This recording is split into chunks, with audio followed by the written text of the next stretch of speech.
sementara. Di dalam riba itu antara uang dengan uang. Nah, jadi ya ini harus kita pilah ya, jangan sampai harta yang kita dapatkan itu dari jalan yang dilarang oleh syariat oleh Allah Subhanahu wa taala. Ya, salah satunya dari pintu-pintu riba itu sendiri. Oke.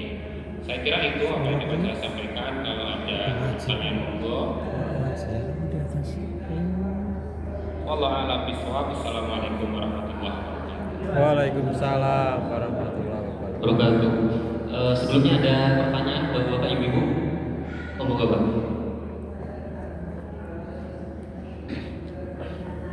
Assalamualaikum warahmatullahi wabarakatuh. Waalaikumsalam. Sebelumnya ada dua pertanyaan Bapak.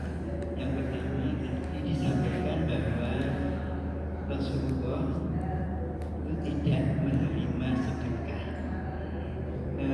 Apa betul sebenarnya kami Rasulullah tidak menerima sedekah itu adalah tanda-tanda kenabian. Tapi dalam hal ini Rasulullah menerima hadiah.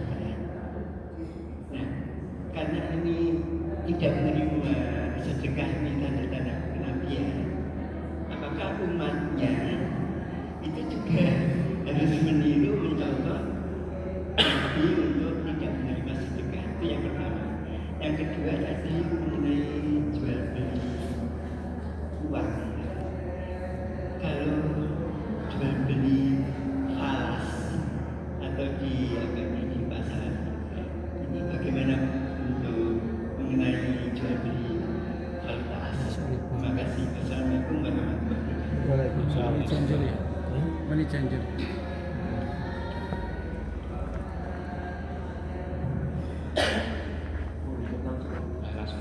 Bismillahirrahmanirrahim. Yang pertama, Nabi memang kalau kita perhatikan, kita harus tahu bahwasanya ada hal-hal di dalam syariat Allah itu yang memang dikhususkan untuk Nabi Sallallahu Alaihi Wasallam.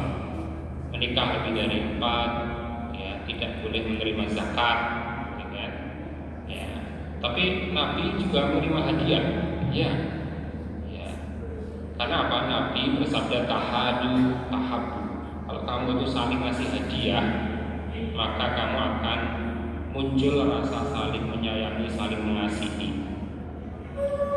Ya, suatu hari Nabi itu tiba-tiba ngajak Umar bin Khattab, ayo Umar ikut saya ke pasar. Ternyata apa? Kaget Umar karena apa? Nabi ternyata beli seekor unta. Ini unta buat siapa? Nabi tanya Umar. Sudah, kamu nanti akan tahu untuk siapa. Ya, akhirnya apa? Umar mengikuti Nabi bawa unta ini gitu kan. Ternyata apa? Malah ke rumah Umar. Loh, kok malah ke rumah saya ini Nabi gitu kan. Ternyata apa? Nabi ingin menghadiahi unta itu kepada anaknya Umar namanya Abdullah bin Umar. Nabi ketika menggembala kambing, ya, tiba-tiba ada datang orang Badui. Orang Badui ini nggak tahu, nanya kepada Nabi, Muhammad ini saya pengen ketemu Nabi Muhammad. Maka apa jawabnya? Silahkan nanti temui di masjid. Ya. Akhirnya apa? Sebelum itu, ya, tiba-tiba Nabi memberikan seluruh hewan kambingnya yang digembalakan itu kepada orang Badui. Nah, ketika ketemu, gitu kan, kaget ternyata Nabi Muhammad itu yang dia temui dan ngasih kambing tadi. Akhirnya apa? Nah, pulang ke sukunya, gitu kan, tiba-tiba bawa semua anggota sukunya untuk datang ke Madinah masuk Islam. Karena apa? Melihat Nabi yang sangat dermawan itu terkesan. Jadi kalau untuk hadiah tidak apa-apa. Kalau zakat tadi yang ada ukurannya dan sebagainya, memang itu khusus untuk Nabi tidak menerima zakat. Yang kedua kaitannya dengan jual beli falas. Nah, ini para ulama ini mengkhususkan karena ini masalah darurat yang tidak bisa dihindari. Kalau kita naik haji kan butuh real, Iya. butuh rupiah. Maka nanti ada persyaratannya, ya.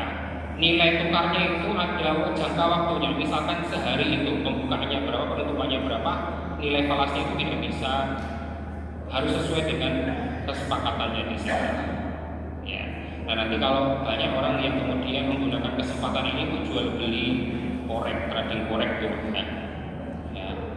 Menggunakan kesempatan naik turunnya nilai tukar itu untuk jualan di situ, nah, itu tidak boleh dilarang. Tapi karena kebutuhan kita yang nggak bisa dihindari, kayak misalkan kita umroh naik haji kan harus butuh real, gitu kan? Nah, itu menjadi alasan diperbolehkan. Saya kira itu sudah maghrib. Semoga yang sedikit dari bermanfaat. Wallahu a'lam bishawab. Wassalamualaikum warahmatullahi wabarakatuh. Waalaikumsalam. Waalaikumsalam warahmatullahi wabarakatuh. Jazakallah ya. Jazakallah.